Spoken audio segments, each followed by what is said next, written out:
सुमान मलिक जी को स्वागत है धन्यवाद सका। जो से आए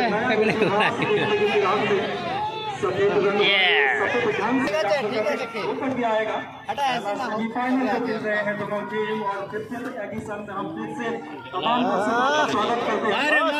ऐतिहासिक मैदान आज कुछ नया इतिहास में से है, बड़ा मुकाबला है और अहम मुकाबला है क्योंकि 7 बार की चैंपियन टीम जहां तक अपना अभियान जोरदार शुरुआत किए थे प्रारंभ में से, वहीं पे हम बात करें तो करसापुरा एसएसएफसी बहुत ही शानदार अभियान के साथ पहली बार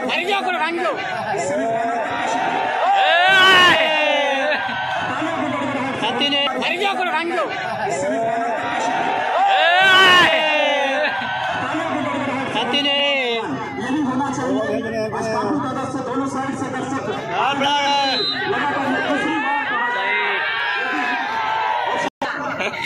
जजिंग करते हुए असिस्टेंट रेफरी